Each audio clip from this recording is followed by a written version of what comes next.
This small hole may look innocent, but officials have measured it to be at least 14 feet deep. And we won't know how far back it extends until they dig up the street. The cheapest gas I could find was $3.98 a gallon. Prices like these have people outraged. The side of the building has already been primed and covered with 3 coats of black paint. When it's all said and done, Pamela Bliss will be giving the community something more than just a picture. Not only did it flood Bill Powell's fields, but it also flooded this baseball diamond and on down the way to Miller's IGA. Knowing that every vote matters, Diane Fry has family members spread out across the area at polling locations like this one to try to sway the votes.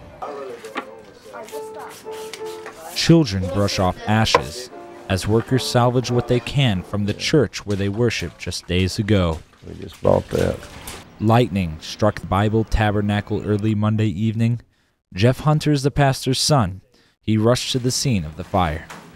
Your first thought is, well, can you do something to help, to stop it? But it was gone. The congregation had moved into the new building just last November.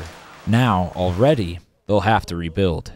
The roof collapsed directly onto the pews and into the aisle, making it almost impossible to walk down. But Pastor Ed Hunter assures us that his congregation has not lost faith. We'll be stronger when it's, when we come through it, we'll be stronger out of it. The pastor declined to say how much the church costs to build. Each year in this country, lightning causes more than 31,000 fires. In Muncie, Geoff Kolar, Newslink, Indiana. With the sleight of the hand and a flick of the fingers, the sounds of steel guitar filled the gymnasium. From as far as Spain, Canada, and even Hawaii itself, guitarists and fans alike come to experience the Hawaiian music and culture.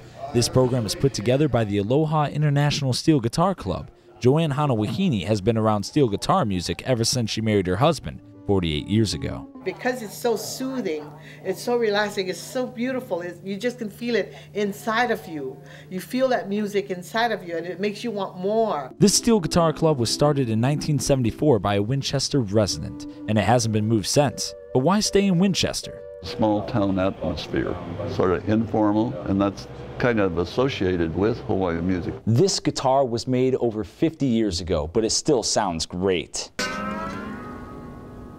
Well, maybe not when I play it, but when he plays it, I promise it sounds amazing. Duke Kaliolani Ching is from Hawaii and has been playing professionally for nearly 40 years. This is where we like to share our culture with Hawaii. Today, and for one weekend every year, that culture can be shared in Randolph County. In Winchester, Geoff Kolar, Newslink, Indiana. City workers continue to dig up old broken pipe as more and more sinkholes are discovered. The sewage department has been stretched so thinly, supervisors have recruited workers from other departments. A guy can only work so much. Water pollution control, Assistant Superintendent Bobby York, has never experienced this many sinkhole problems at once. I've been around the city for 20 years and I've never seen nothing this magnitude. This small hole may look innocent, but officials have measured it to be at least 14 feet deep. And we won't know how far back it extends until they dig up the street. Underneath the roadway, the sinkhole is more obvious. Up the street, another pit has formed beneath the sidewalk. The weight of the unsupported concrete has caused the sidewalk to crack. Newcastle resident Jim Marlowe is getting concerned about all of the holes in the city. I'm just afraid they're going to fall in one of these days and somebody's really going to be seriously hurt. Officials say it could take 3 to 4 months for everything to be repaired. They hope people using the streets and sidewalks will continue to use caution. We ask that everybody don't be curious and leave the barricades alone. In Newcastle, Geoff Kolar, Newslink, Indiana.